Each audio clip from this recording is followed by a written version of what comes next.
In my opinion, the Bible is one of the most important books you'll ever read, and that's why I've chosen to give my life to studying it and helping other people to understand it as well.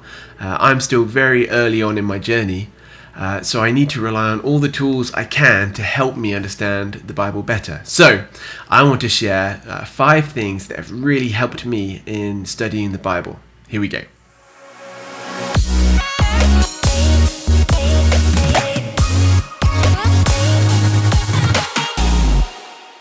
Number 1, you need a good Bible. I'm not talking about the right translation. I'm not one of those people that will say it has to be King James or nothing else. I think there are lots of good, reliable translations of the Bible. What I'm talking about is the way it's formatted. So for me, I used to have a Bible where there was 2 columns per page and the writing was just quite small, and I had a hard time reading it, so it would kind of put me off reading it.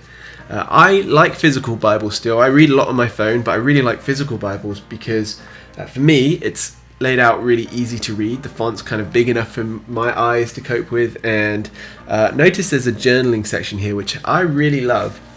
You can tell if I skip forward, this is Isaiah, you can see that I really kind of make the most of that. But what it means is that when I come back to read a passage, I can see what I learned from before, so I'm not just constantly relearning the same things again and again. So I really recommend that. I should also mention that I have a highlighter and a pen with me at all times. They come everywhere with my Bible.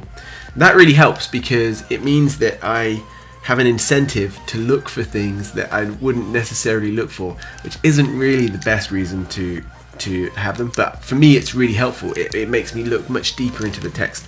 Number 2, check out the Bible Project on YouTube. It's a not-for-profit channel that provides these animated videos explaining books of the Bible, concepts in the Bible, and helping people to understand the whole narrative of Scripture. For me, it's been huge.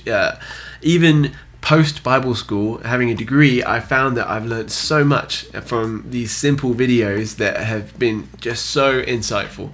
And one of the guys that leads it is a guy called Tim Mackey. I can't recommend listening to lectures and podcasts from him enough. I found him just so helpful in studying the Bible. Number 3, I recommend that you get some commentaries. They seem kind of big, kind of dry, probably a little bit boring at first glance, but they can be so helpful to understanding what's going on, and they can help us to avoid misinterpreting Scripture. When I read these, it helps me to understand the broader picture of Scripture. I can read a passage. For example, here I've opened up to 1 Samuel. I can look at 1 Samuel 28 and verses 7 to 14, and it talks about it in a way that can help me understand exactly what's going on.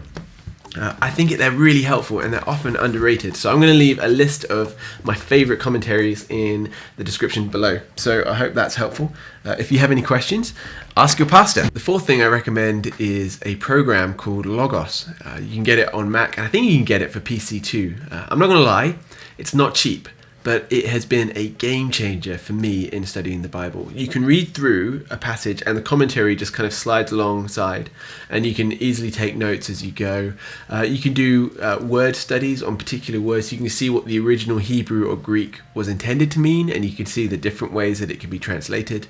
You can search for individual people in the Bible. So for example, for me personally, I was studying the book of Joshua yesterday, and I came across this guy called Achan and the sin of Achan, and I'm kind of familiar. I remember one of my profs talking about him, but I just typed in the word Achan and it came up with 4 or 5 different books full of information about this guy, which was so helpful. So if that's something that you're interested in, if you really want to step up your study to another whole level, that's the way to go. I couldn't recommend it more highly. And number 5, people. That seems so obvious, right? But just ask people. If you have questions about a passage that you've read, ask your pastor, ask your youth leader, ask someone who can answer your question. And don't be afraid to ask questions that don't necessarily have answers. You know, we can read the Bible our whole lives. We aren't going to understand everything until we get to be in heaven with Jesus. And that's okay. It's okay that we don't have all the answers. But you would be surprised at how much insight we can get from the people around us. So make use of it. And that's 5 ways to improve your Bible study, at least 5 ways that helped me improve my Bible study. I hope that's helpful for you. If you have any questions, ask me below. See the link in the description for a bunch of resources. They are not affiliate linked, so don't worry about it. I'm not trying to profit off of it. I just want to help. If there's any way I can help you improve your study of the Bible, your understanding of who Jesus is, then I want to do that. So speak to you soon. Have a great day.